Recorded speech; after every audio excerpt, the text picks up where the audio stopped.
दोस्तों पापनगर ड्रामे सां गॾोगॾु तव्हांखे हिकु बहितरीन ॿी अपडेट ॾियण वारा आहियूं। पंहिंजा वे ड्रामो किथे पुॻो। पंहिंजा वे ड्रामो छा नए हफ़्ते में उनजी पहिरीं एपिसोड लॉन्च थियण वारी आहे।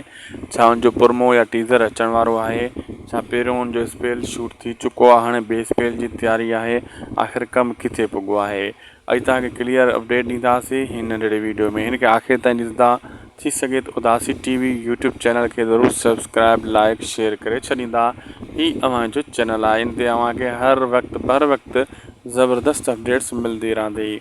दरअसल दोस्तों जेको बलाज ख़ान त पंहिंजो कमु करे छॾियो, ॾिठो हुन कंहिंखे नफ़रत कंहिंखे जहिड़ा पापनगर ड्रामे में हुन कराया, लेकिन जेका पंहिंजा वे ड्रामे जी फ़िलहाल को टीज़र जो इम्कान कोन आहे, फ़िलहाल को प्रोमो जो इम्कान कोन आहे। बाक़ी शूटिंग लगातार हली रही आहे। अञा पहिरियों स्पेल शूट थी रहियो आहे, पहिरियों स्पेल मुकमिल नाहे थियो।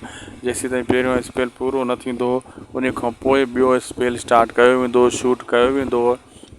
हिन टाइम जेका शूट हले थी, पहिरें स्पेल पंहिंजा वे ड्रामे जी हले थी, उहा बि हले थी पई दादू सईदाबाद में। ऐं कम अज़ कम महीनो ॾेढ लॻंदो इन पहिरें स्पेल खे शूट थियण ऐं फाइनल थियण में। उन खां पोइ ॿियो स्पेल पंहिंजा वे ड्रामे जो शूट कयो वेंदो। ऐं ॿिए स्पेल में जेको आहे दोस्तों जीअं शूटिंग स्टार्ट थींदी त पोइ पहिरें स्पेल जी जेको आहे न प्रोमो ऐं टीज़र पहिरें स्पेल जा अची वेंदा तव्हां असांजे आडो सिंध टीवी ते।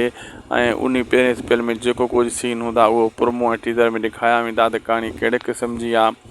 ऐं पोइ उनजो एपिसोड जो टाइम टेबल ॾेई करे पहिरियों एपिसोड हलायो वेंदो ऐं ॿियों स्पेल गॾोगॾु शूट थींदो रहंदो ऐं टियों स्पेल वरी पोइ उहो बि शूट थींदो। अहिड़े हिसाब सां जीअं जीअं ड्रामो कामयाबियूं माणींदो वेंदो पंहिंजा वरी तीअं तीअं उन ड्रामे खे वधाईंदा वेंदा। कहाणी अॻिते लिखंदो वेंदो राइटर ऐं कहाणी खे घुमाईंदो फिराईंदो चकर ॾींदो ऐं अॻिते वधाईंदो वेंदो। अहिड़े हिसाब सां हर ड्रामे हर सोप सीरियल हर मेगा सोप सीरियल जी कहाणी लिखी वेंदी आहे।